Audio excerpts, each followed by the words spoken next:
Calvin Abueva, isa na lang.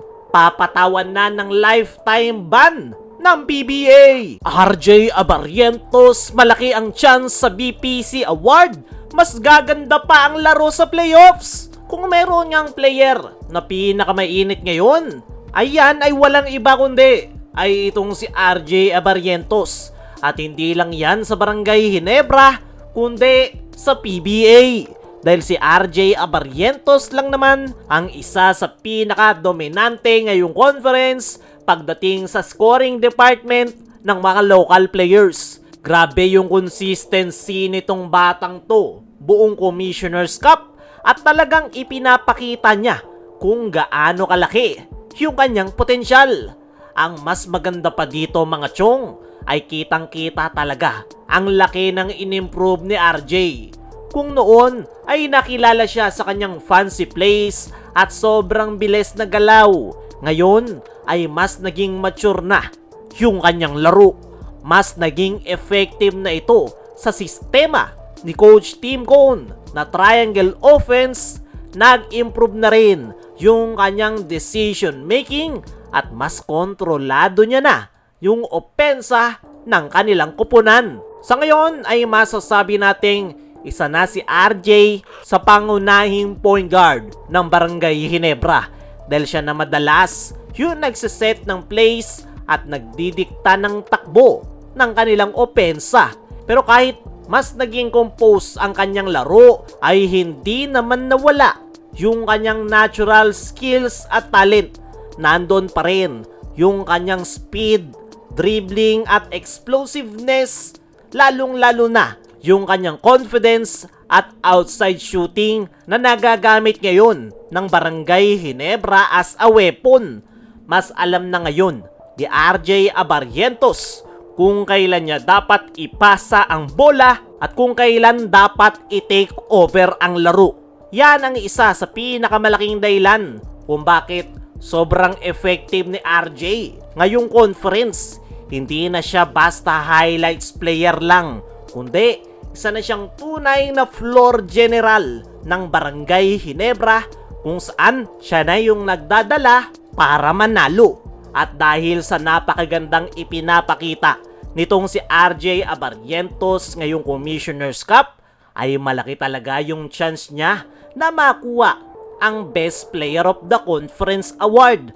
Lalong-lalo na kung may pagpapatuloy niya yung kanyang consistency hanggang playoffs. At base sa momentum niya ngayon, hindi malabong mas gumanda pa lalo yung kanyang laro pagpasok ng playoffs dahil doon talaga siya masusubok at dyan siya mas kailangan ng Barangay Ginebra. Naniniwala ako mga chong na nag-uumpisa pa lang itong si RJ Abarrientos. Nung mga nakaraan ay talagang nag-a-adjust pa siya sa sistema ni Coach Tim Cone.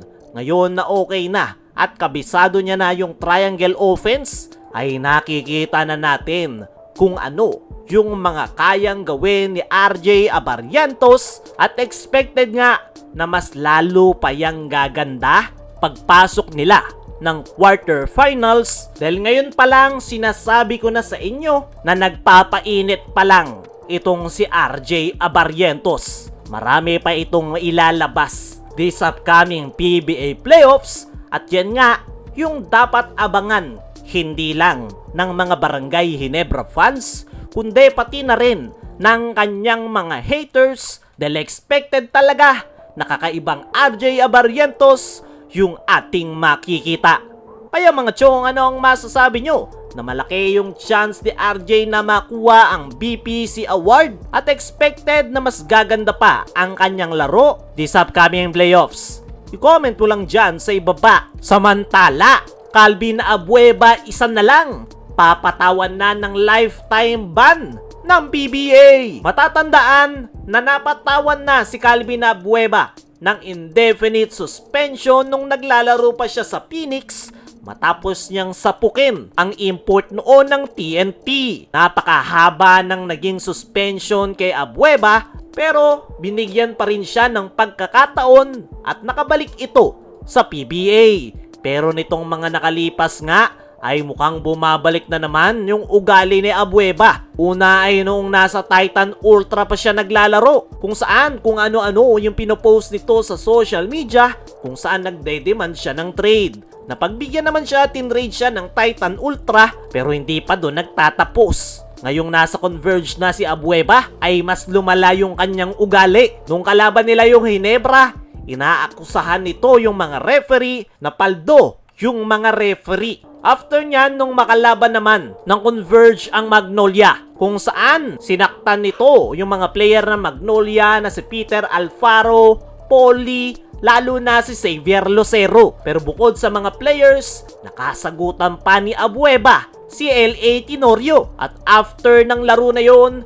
nagpost pa si Calvin Abueva kung saan pinatutungkulan nito si L.A. Tenorio na malakas ang backer. At dahil dyan, pinatawag na si Calvin Abueva ni Kume Marshall. At ayon sa mga reports, isang pagkakamali na lang, lifetime ban na ang ipapataw kay Calvin Abueva. Kaya mga chong, ano ang masasabi nyo sa posibilidad na patawan ng lifetime ban si Abueva? Ano rin yung masasabi nyo na malaki yung chance ni RJ sa BPC Award? I-comment mo lang dyan sa ibaba.